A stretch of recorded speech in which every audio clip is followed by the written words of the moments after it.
And we're gonna start with Casually Explained Engineering, the brand new Casually Explained video. As some of you know, I dropped out of engineering after 1 year to make YouTube videos, which I originally started to try to motivate myself to study for engineering. So like every dropout, I still pretend I had it in me, I just didn't want to.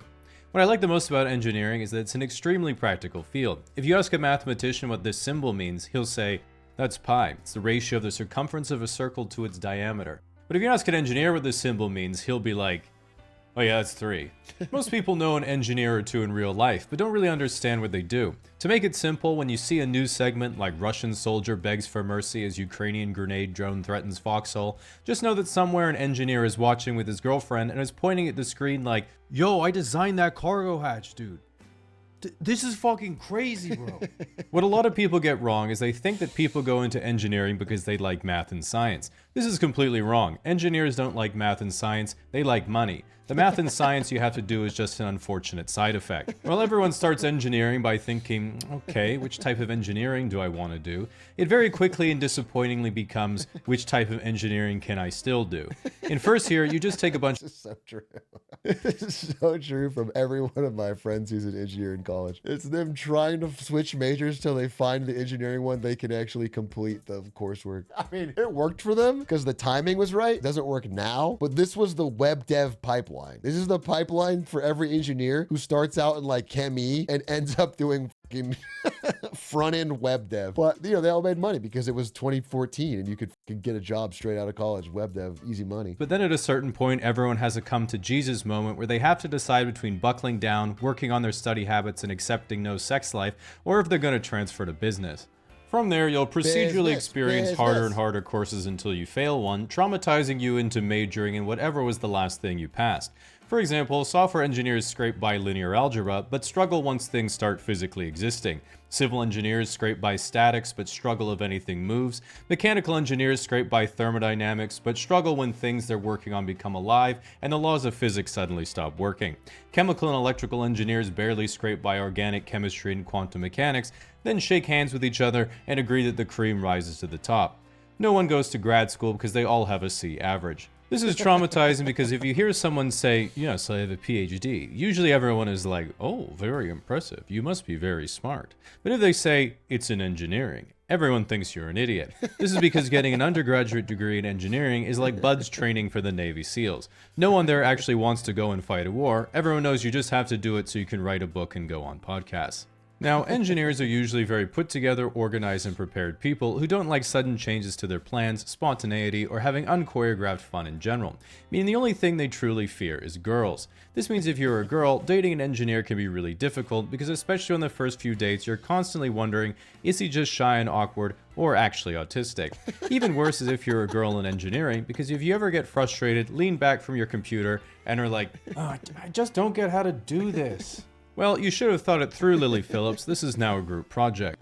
With that said, when it comes to the actual work you'll do, there's a big difference between working on a train and working on a drug to solve erectile dysfunction, despite them having the same effect on most engineers. So it's important to know what you're signing up for when you're choosing an engineering major, so I'll let you know about each one.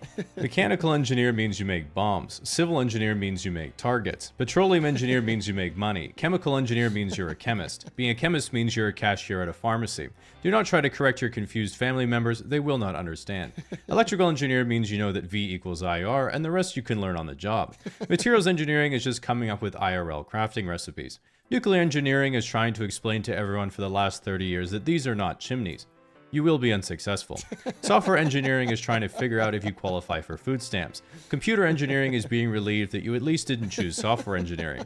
Biomedical engineering is when you just can't take it anymore and you need at least one class with a girl in it. Mechatronics... Oh, I don't know how that got in there. That's not engineering. Now, a lot of people are scared to go into engineering because they've heard it's a lot of work. But the good news is if you found a course really hard, you'll feel a lot better when you tell a senior that you got 52% on your final and they're like, yo, congrats. This might cause people to ask the question, wait, so the people designing rockets and planes might not have even understood what they learned in school? Isn't that a bit worrisome? And not at all. Engineering is about adaptability. Oh, it's happening right now with med students. Med students are chat GPTing everything. They are graduating. They're going to be fucking operating on you, and they learned it all from ChatGPT. Atrioc, I'm a med student, and I don't ChatGPT, but I'm stupid as hell. That doesn't make me feel better. That doesn't make me feel better. So if I'm getting a heart surgery, I'm either the stupid guy or the ChatGPT guy. I guess I take the ChatGPT guy, because he'll at least type it in and it'll tell him what to do. If you're at work and the software says that your design is at risk of structural failure, just double it. That's engineering, baby. Now, the last question you need to ask yourself before going into engineering is the most important one, which is who do you think would win? The combined power of the military-industrial complex, big pharma, the oil industry, and Wall Street all working together, or the English professor who has to teach the engineering ethics class in first year? Because while engineers have some of the most important jobs in society, they also bear a lot of responsibility for the unintended consequences of their actions. And this is why I feel it's my duty to remind students and new graduates of the only question you need to know the answer to, which is when is it okay to violate your moral principles? For money. Exactly. It has to be at least 6 figures. Now, as someone who dropped out of software engineering, it means I barely scraped by first-year linear algebra and am deeply scared of things that physically exist, which is why I like using an electronic SIM card instead of buying physical ones when I travel. With this video's sponsor, Saley, I could do just that. I recently went on a trip to Japan for a holiday and to visit some family, and my phone company usually charges me $15 a day for— Dude, you see it? There's a fucking, I saw an image. So speaking of white guy going to Japan, it was when people turn 30, they're sorted into one of 4 houses. Running, grad school, Japan, or pickleball. This is fucking true. Like every fucking friend I have. Everybody I know around me. Which one are you? I'm Sigma. I'm above it. I don't do any 4 of these. But everyone I know. I guess I didn't get accepted into Hogwarts in my example. Oh, I did say I was going to start running. I did say that today. I haven't done it yet, but yeah, yes, I am. Streaming could be one of them, I guess, but that's more of a 20s thing. I feel like every Zoomer tries streaming once, at least. Don't pretend like you don't have a stream or a YouTube channel that you fucking... Don't tell me you don't have your old Minecraft videos uploaded. Look at mine. I'm looking at yours. You have a lot of videos. You have a lot of videos, and they are all about different fictional presidential runs. Jeb Bush versus Clinton, alt 2016 history. Is it just you guessing what would happen if Jeb Bush ran against... Yeah, I would still be safe for Jeb. That's hype.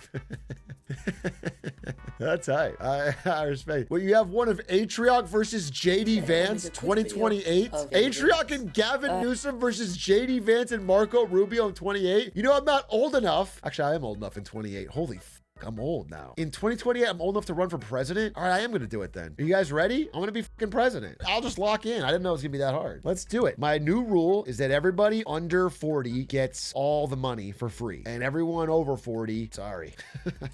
We lose overwhelmingly. We don't have the votes. Nobody 18 to 24 even turns out for the election. The platform is literally all free money for you.